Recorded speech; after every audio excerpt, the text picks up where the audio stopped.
Thank you very much. Good morning, everyone, and thank you for attending our webinar today. Today we will be focusing on Connecticut's new pass-through entity income tax. The purpose of today's webinar is really just to provide an overview of some of the concepts, the mechanics of the tax, and some of the nuances of the tax, so that you'll understand better the tax and be able to discuss it with your tax accountant, financial statement auditors, and owners of your companies. As Kyle will explain next, this tax was passed directly in response to the Tax Cuts and Jobs Act of 2017 and is really intended to provide a federal income tax benefit to pass-through entity owners and be revenue tax neutral for the state.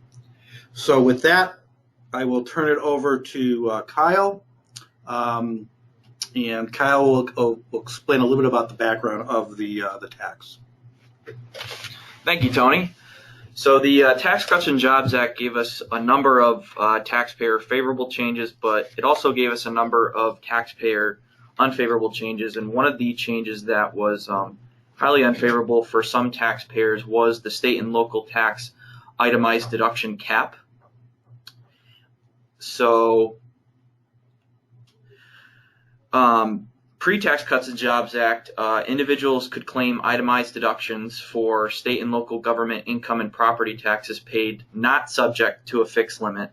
But post-Tax Cuts and Jobs Act, individuals can claim itemized deductions for state and local government income and property taxes paid up to a $10,000 cap. And this change will have a substantial impact on many wealthy taxpayers living in high tax states like Connecticut. And Connecticut saw this and worked hard to find ways around this new limitation. And as Tony said, their purported solution for pass-through entity owners facing this issue was enacting the Connecticut PE tax. So why did Connecticut respond with creating this new PE tax? How does it help? Well, under the old Connecticut composite tax regime, the tax is an individual level tax that would be deductible on Federal Form 1040 Schedule A, subject to the new $10,000 limitation. But under the new Connecticut pass-through entity tax regime, the tax is an entity-level tax that will be deductible on Federal Form 1040 Schedule E, not subject to the new $10,000 limitation. So Connecticut essentially created a state and local tax itemized deduction cap workaround for pass-through entity owners with this new Connecticut PE tax. So the Connecticut pass-through entity tax was created under Public Act 18-49 that was signed by the governor on 5/31/18, and the tax is effective for PE taxable years commencing on or after 1/1/18. And the tax is applicable to partnerships, S corporations, and LLCs treated as partnerships. It is not applicable to sole proprietorships, single-member LLCs, publicly traded partnerships, or C corporations. So as Tony was kind of leading to before, as a tax planning point, depending on your unique situation, if your entity is not subject to this new tax, you may actually want to consider changing your entity structure so that it is in fact subject to the tax. So the Connecticut pass-through entity tax return due date is on or before the 15th day of the third month following the close of each taxable year, which is March 15th for calendar year taxpayers. And the tax consists of, as I said before, an entity-level income tax, and it's at a 6.99% flat tax rate with a corresponding PE owner tax credit offset of 93.01% for personal income and corporation business taxes. So what are the fundamental changes with this new tax? This is no longer a composite tax. PEs no longer pay on behalf of non-resident individuals. Again, this is any level income tax, and the composite tax is no longer applicable starting in 2018. It's gone. PE owners will now receive a credit to claim on their tax returns, and Tony will talk a little bit more about this credit later, but this credit is refundable for individuals and may be carried forward by corporations. Now, non-resident individual PE owners may actually need to file income tax returns who wouldn't have had to file under the old Connecticut composite tax regime. I'll give a simple example. So, for example, a non-resident individual PE owner receives Connecticut-sourced guaranteed payments from a partnership, and that's their only source of Connecticut income. Well, under the old composite tax regime, the partner likely would not have needed to file, but under the new Connecticut PE tax regime, the partner will likely be required to file, as guaranteed payments aren't included in the Connecticut PE tax calculation. And also, I'll talk about estimated tax payments later. Estimated payments are now required at the entity level for this new tax. So what has stayed the same? Pass-through entities that were required to file Form CT 1065-1120-SI will continue to file an updated Form CT 1065-1120-SI, but the forms are being updated to reflect the new rules and to have PEs report and pay tax on their own behalf. This is important. Income apportionment, allocation, and sourcing rules will remain the same. And pass-through entities will still issue Schedule CTK1s to owners, but now the Schedule CTK1s will include additional information on that PE tax credit that I talked about. And an owner will actually not be able to claim the credit until the owner has received the Schedule CTK1 showing that credit. So now I'll hand it over to Tony to talk about the two different methods of actually calculating the tax. Thanks, Kyle. Just two points I want to bring up is one, this tax only applies to entities whose tax years begin on or after January 1st, 2018. So if the tax year begins before 2018, so for example, fiscal year ending in 9/30/2017, the year began on 10/1. I'm sorry, for a year, the year began on 10/1/2017, but ends 9/30/2018. That would not be subject to the PE tax because the tax year didn't begin before then. Before or after 2017. But the other point is throughout the slides we kind of use interchangeably pass-through entity owner or partner.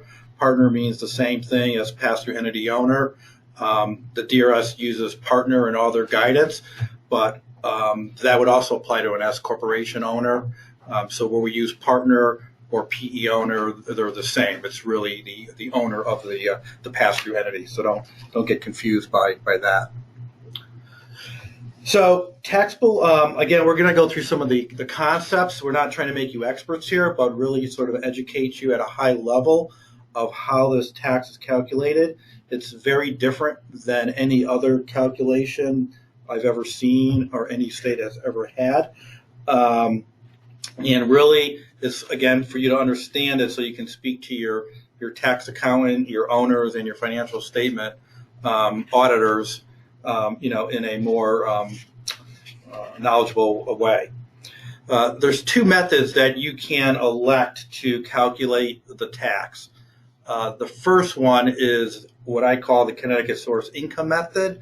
The DRS calls it the default method or the standard method. And under this method, all of the PE's so-called Connecticut source income is subject to the income tax. We'll go through some examples later.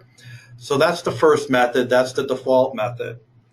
That method is not as beneficial to use for the PE owners if you have PE owners that are residents of Connecticut or have what's called a lot of unsourced income. The method that you probably would want to look at closer is the alternative, what's called the alternative base method. And this is actually an elective method, and you make the election when you file your tax return. But you sort of have to know that you're going to be using this method when you're calculating your estimated tax payments throughout the year, as well as when you're figuring out what your financial statement income tax provision is at the end of the year. So even though the election is made with the return, when you file it in 2019, you sort of have to kind of know which method you're going to use.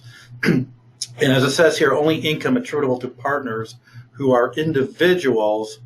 And when we say individuals, we also mean trust or estates, because those types of entities are also subject to the personal income tax regime, is subject to tax.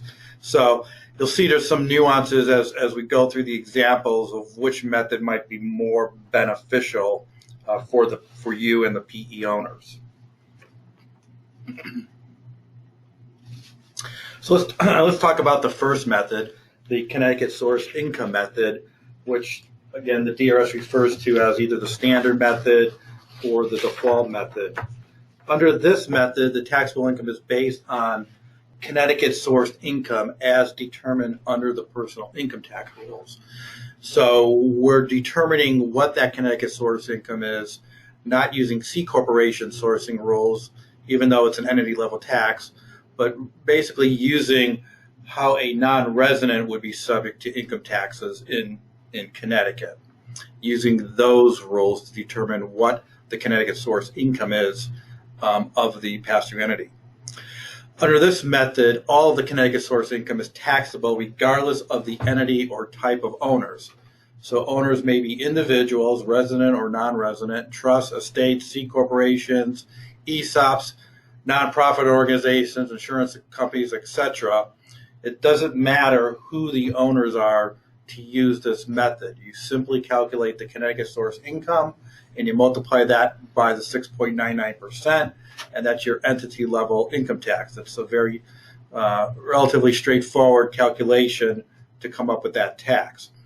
Again, generally you do not want to use this method if you have non-individual owners, especially resident owners, or meaningful unsourced income. You want to elect the alternative base method we'll be talking about next, because that will give the pass-through entity owners a bigger bang for their federal income tax benefit on the state tax deduction. And we'll go through some examples.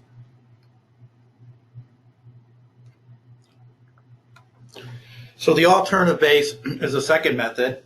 It requires an annual affirmative election, as I said. So the tax return box must be checked in order to make that election.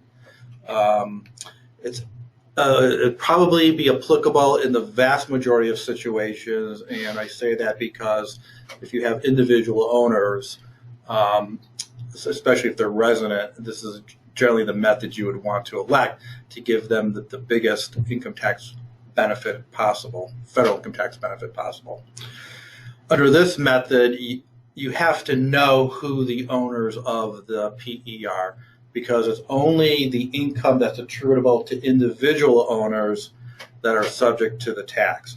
Whereas under the first method, it doesn't matter who the owners are. Under this method, the concept is only income attributable to individuals is subject to tax. So taxable income attributable to non-individual PE owners such as C corporations, ESOPs, etc. is not subject to the entity level income tax if this method is elected. Only taxable income subject to tax under Chapter 229 is taxable, which is a chapter of the statute which deals with the personal income tax. So again, under this method, you or your accountant will have to know who the PE owners are in order to properly compute the taxable income for this method.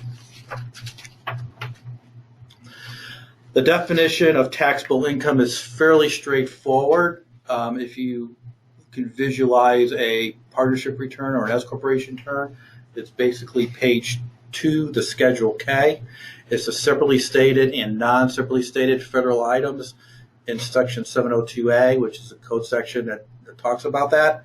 Again, to the extent it's considered Connecticut source income under whatever method we're talking about, or S corporation, separately stated and non-separately stated items under Section 1366, to the extent considered Connecticut source income.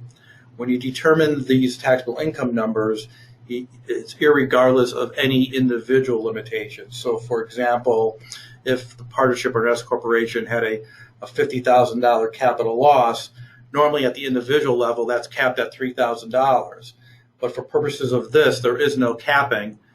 So that $50,000 capital loss is just subtracted from your other income items without considering the individual income tax rule capping. If you have tiered entities, the concept is that each tier pays the tax on its own. So as you move up the tier, you will subtract out the income from the subsidiary's PEs because this income was already subject to tax. There is a combined return election we'll talk about next, but if each tier is filing on its own, then each tier pays its tax on its own at the lowest level, and as you move up, you subtract out that income that's been passed through to the upper tier. On top of determining what your federal income items are, you have to consider your Connecticut modifications. For example, Connecticut has decoupled from bonus depreciation in Section 179, and so that has to be factored in here as well to calculate the tax. If you accrue the tax, any federal deduction for the PE tax payments must be added back. So that's just a typical example of another type of modification that might have to happen. And as Kyle mentioned, the DRS for 2018 has indicated that guaranteed payments are not included in the taxable base.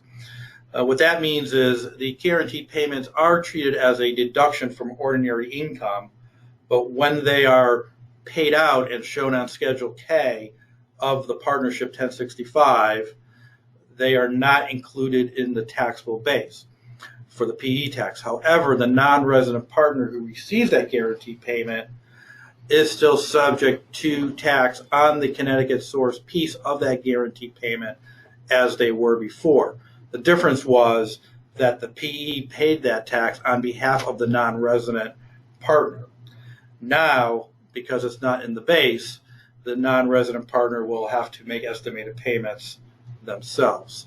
So it's a nuance here that if you do have non-resident partners, they should be informed that they're going to be subject to this tax, have to file a tax return in Connecticut, whereas before they may not have had to.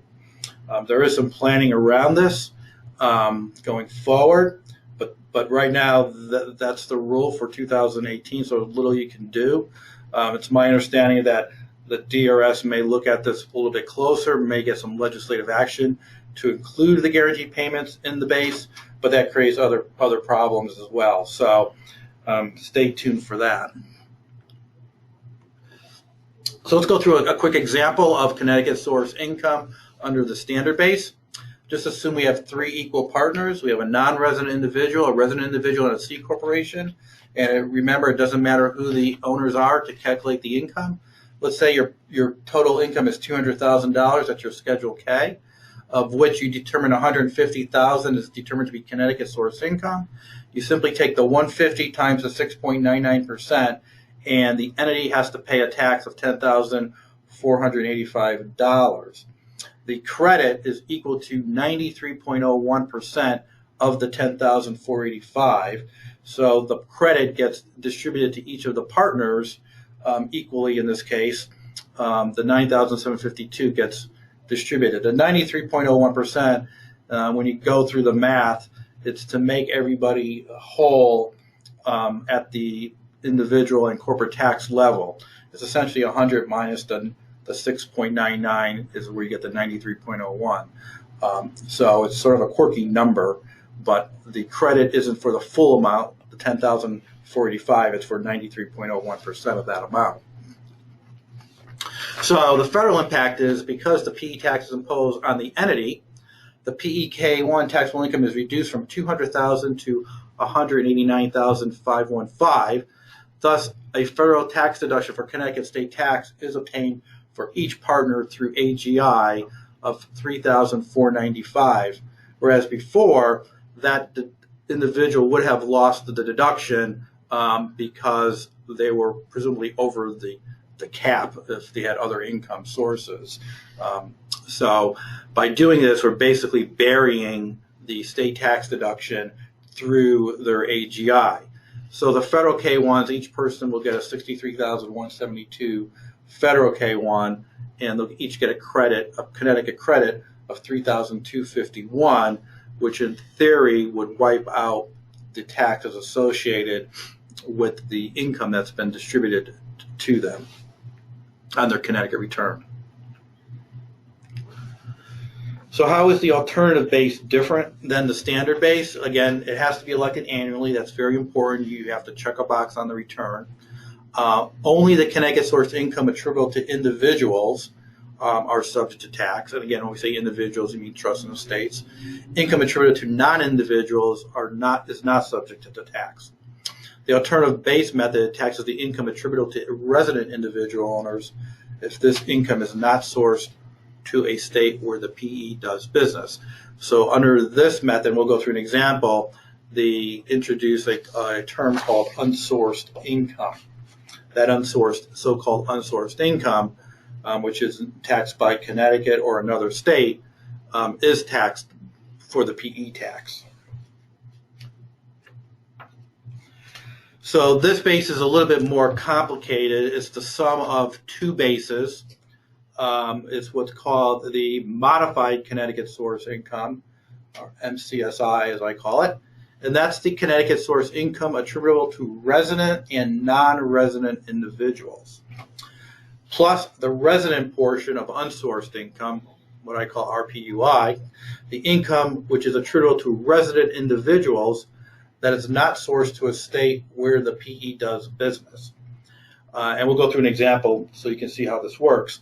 So it's really the sum of these two calculations that determine the tax. Again, as you can see, we're only taxing the income that's attributable to individuals, trusts, and estate owners. So the MCSI is determined by taking the Connecticut source income, which is your same as your standard method, times a percentage of the PE's income that's directly or indirectly allocated to the individual owners. So here in our example here, which we're going to use, is let's assume the PE's Connecticut source income is $100,000. We determined that basically under the standard method. The PE income is split equally between four partners: a non-resident individual, a resident individual, a C corporation, and an ESOP, each owning 25%. So in this example, therefore, the MCSI is $50,000, which is your Connecticut source income times 50%, which is your individual ownership. Again, you exclude the C corporation and the ESOP. So none of the income that's attributable to non-individuals is subject to the tax under this method. To determine the other part of the equation, the unsourced income, you determine the amount of the unsourced income, and then you determine the percentage of the PE's unsourced income that's directly allocated to just resident individual owners. Under the first calculation, it was based upon resident and non-resident owners. Under this calculation, you're just looking at your resident owners. You multiply line 1 by line 2, and that's how you get your second part of this equation, the resident portion of unsourced income.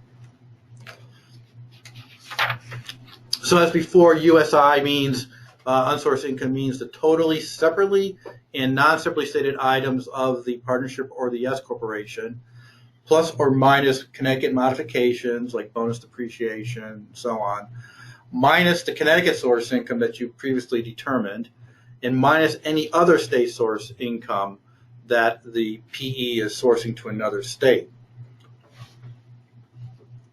So basically anywhere that the company files tax returns in another state, that is considered other state source income. The wrinkle, there's two wrinkles here.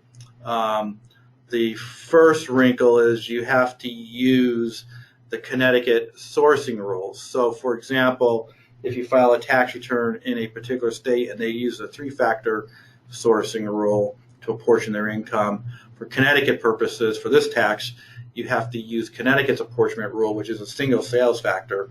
So you may have to convert the other state source income into other state source income under Connecticut's sourcing rules.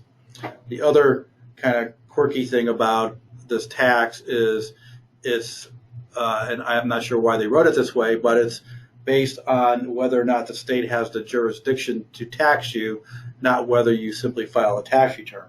So if you file a tax return, presumably you're filing there because the jurisdiction has the constitutional right to tax you. But there could be situations where you're not filing a tax return for whatever reason you've taken a position, but the state may have the jurisdiction to tax. I think this is going to get probably overlooked in many cases, but it is a nuance in the state, and it could be a position you can take to reduce the PE tax if you wanted to do that, because again, you'd be perhaps sleeping in more states, which is as you can see above, which is a subtraction item minus other state source income.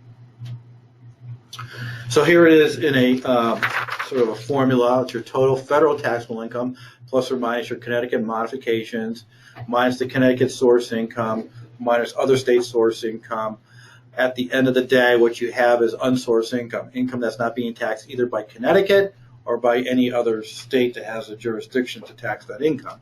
Then you multiply that times the resident individual owner's percentage, and that's how you get the resident unsourced income.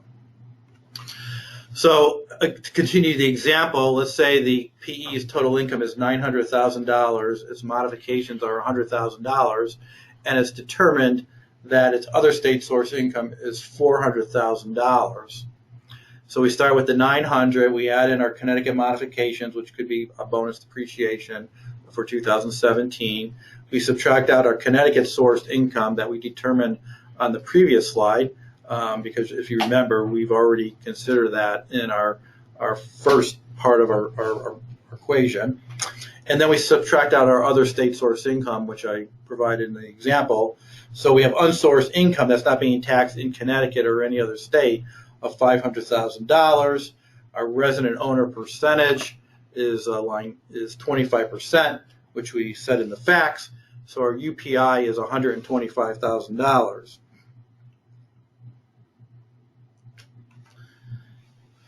So to calculate the PE's alternative taxable income base, we simply now take the $50,000 from the modified Connecticut source income plus the $125,000 we just calculated.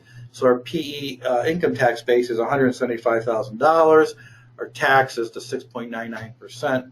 Against that are $12,233, and then our PE owner's tax credit is 93.01% of that, or $11,378, which then gets allocated to the PE partners.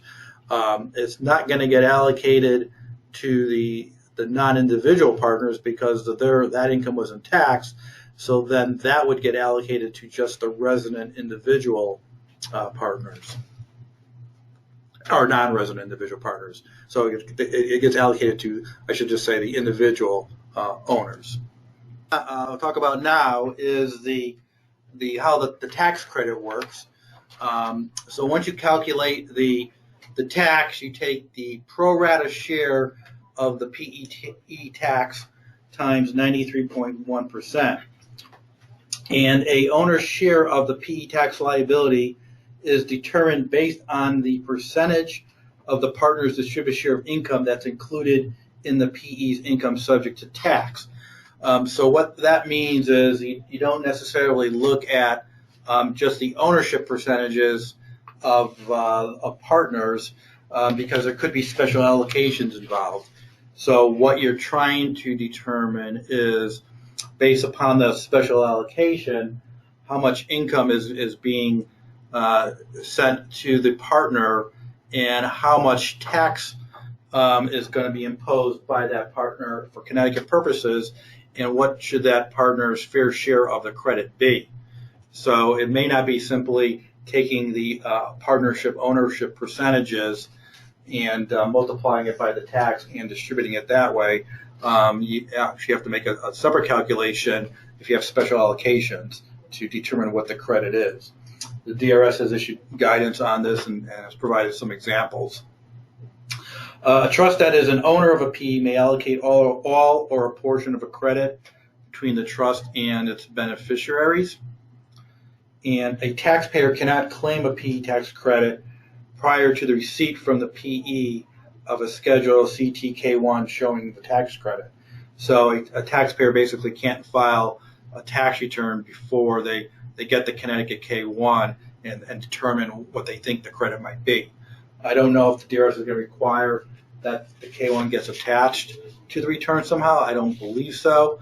I'm assuming there's going to be a line item on the CT 1040 or the NR to claim the credit, but that's a statement from the DRS that they requesting or that the individual does not file a tax return before they get the K-1.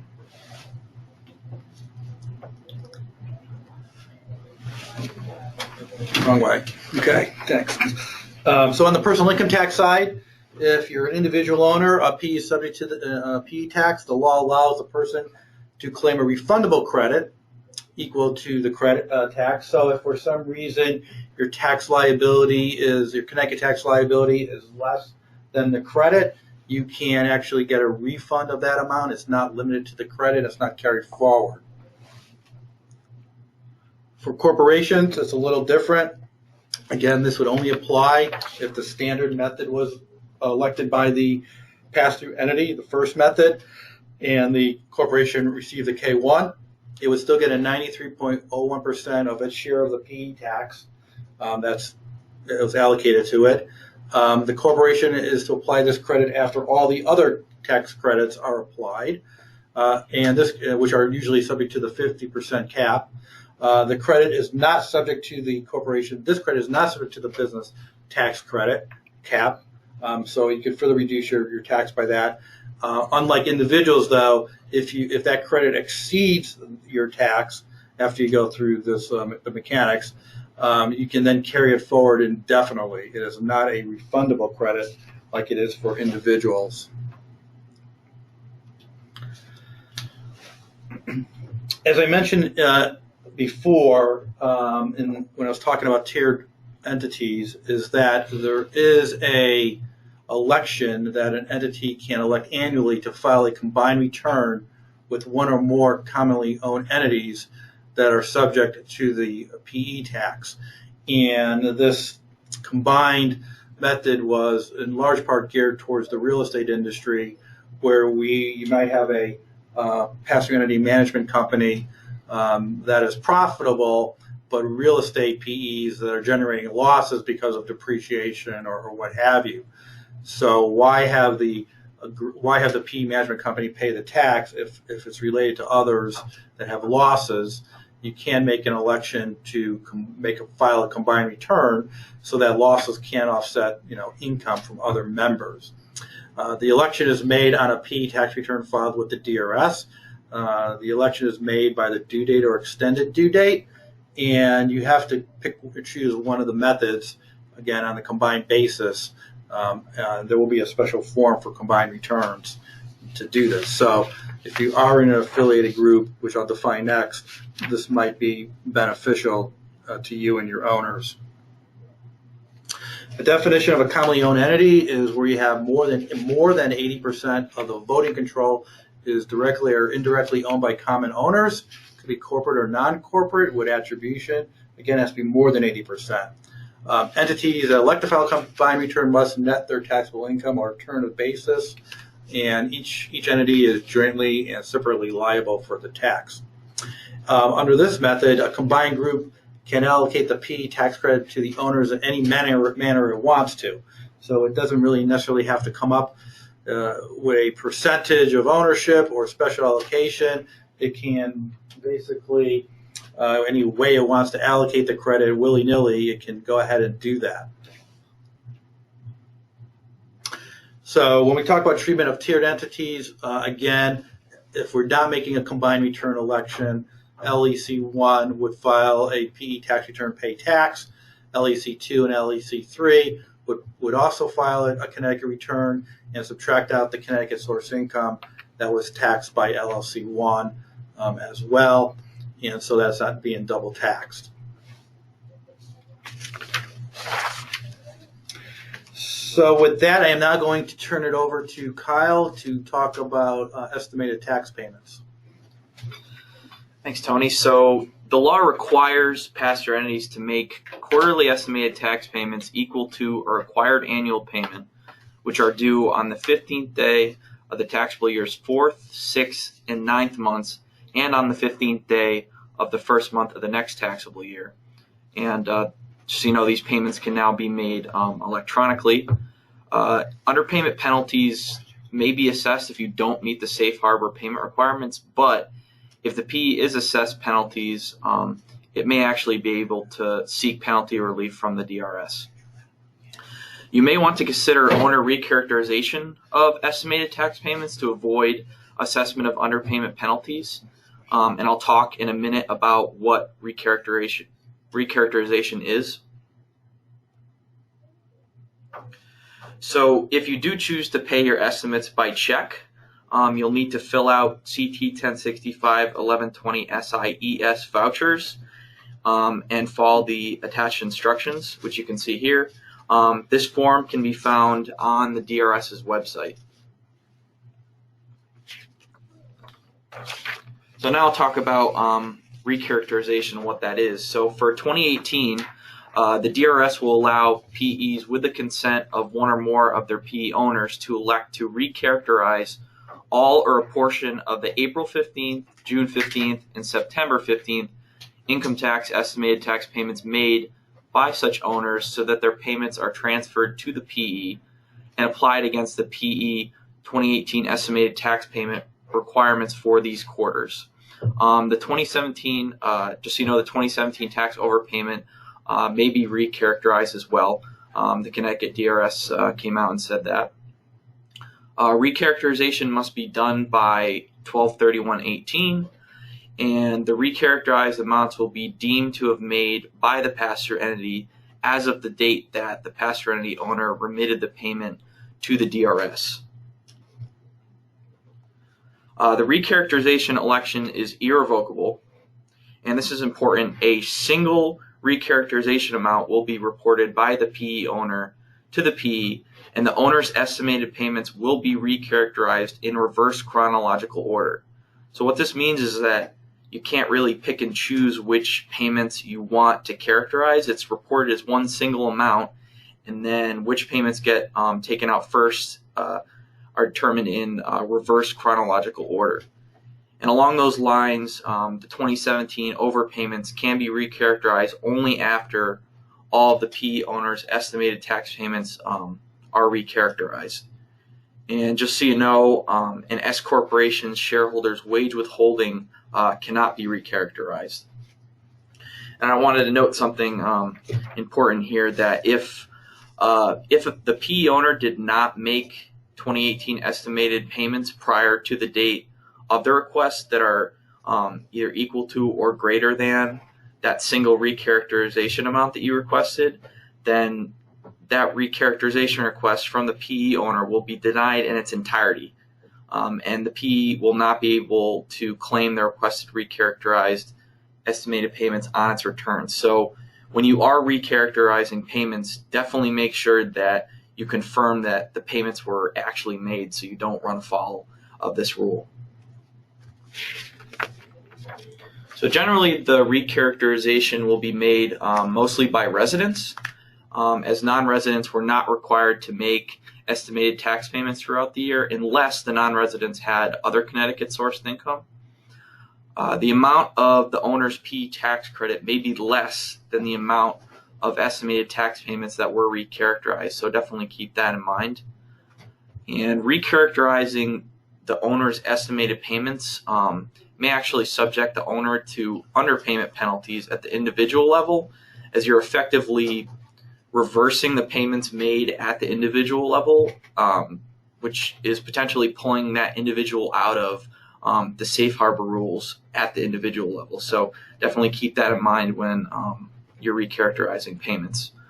And presumably the deemed transfer will be treated as a contribution to the capital of the PE by the owner. So in order to make a recharacterization request, the PE owner must complete form CT 1065 1120 SIRR and submit the request form to the owner's pass-through entity, not the DRS.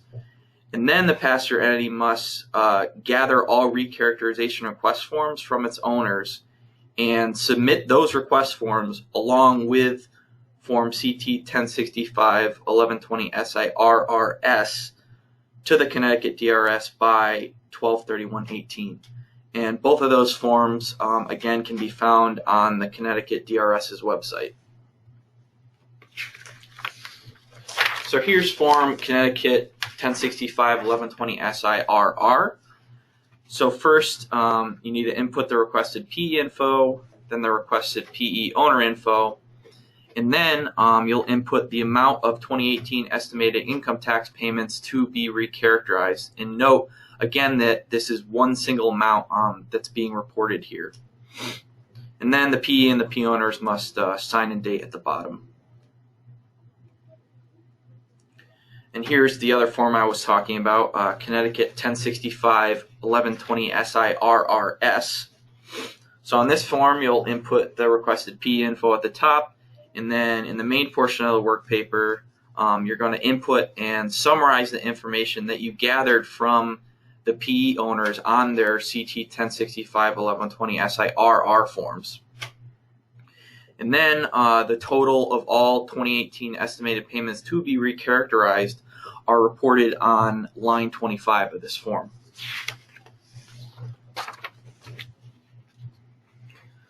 So if the PE tax credit does not cover the full Connecticut tax liability of the owner is generally required to make estimated tax payments. And this will be the case if the owner is a resident individual with other income, for example, W-2 investment income or other spousal income, or they're a non-resident individual with other Connecticut source income. For example, they've got a Connecticut rental property.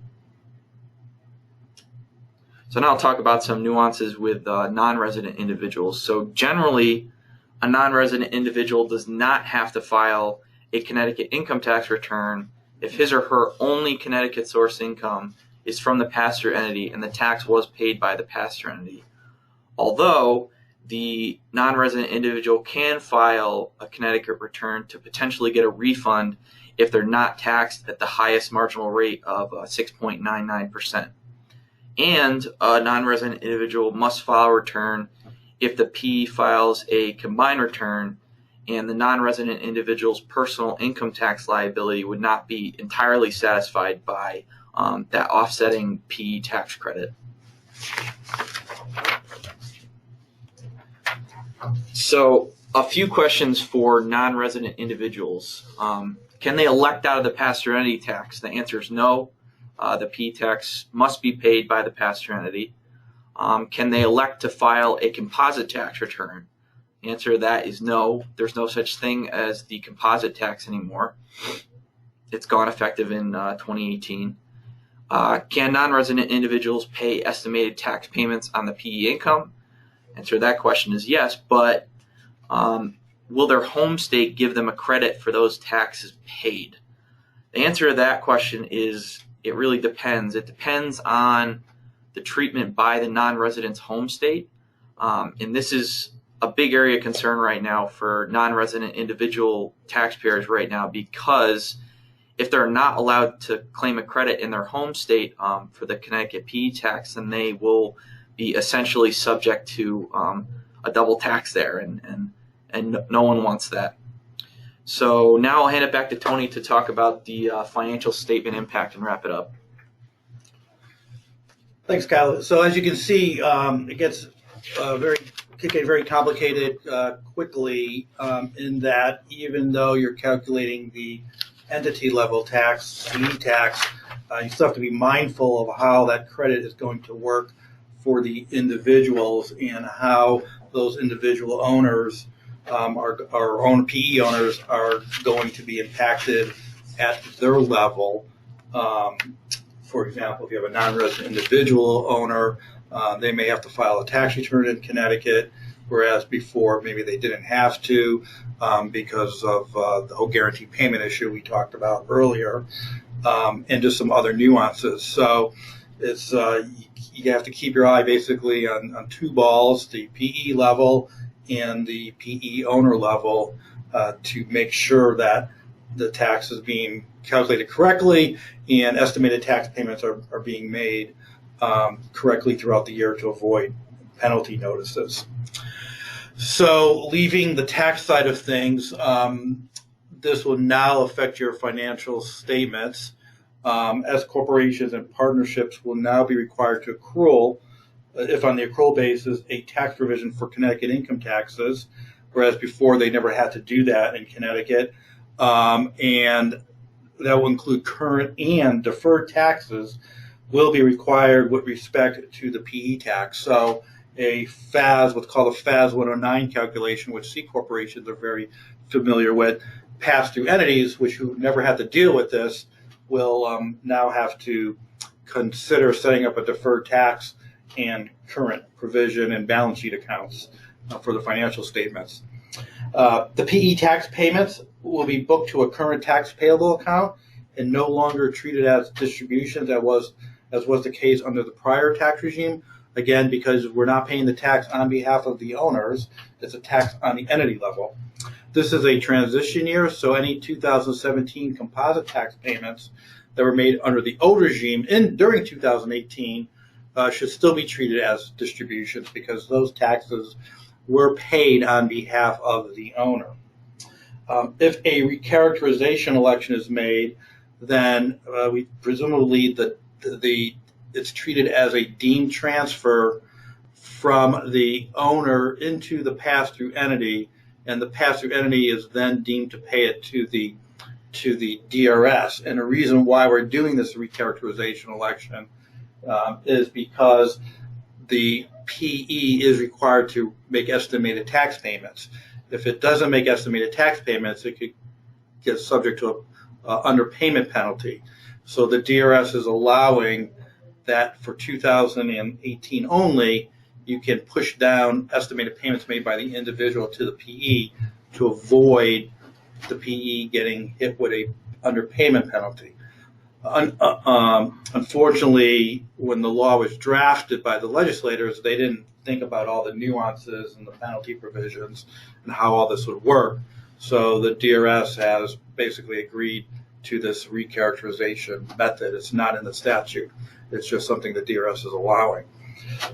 And then finally, in your financial statements, there may be some kind of required disclosure. So again, we talked about the tax ramifications, but again, there could be some financial statement impact.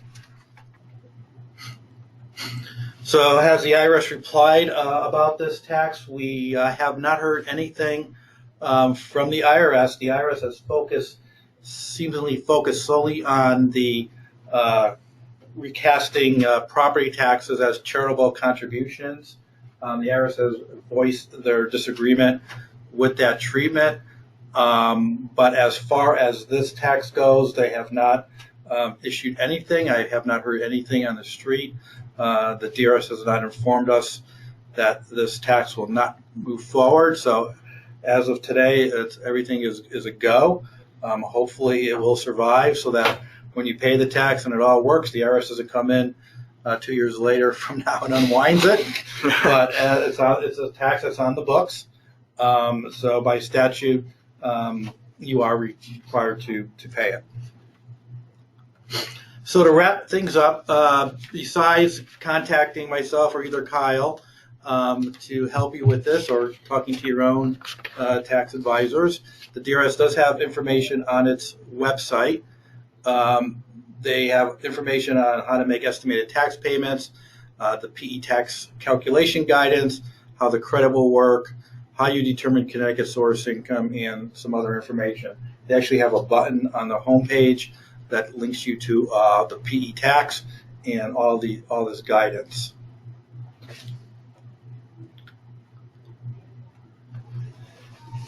So with that, I'd like to thank you for attending our webinar, and please look out for future webinars by Bloom Shapiro.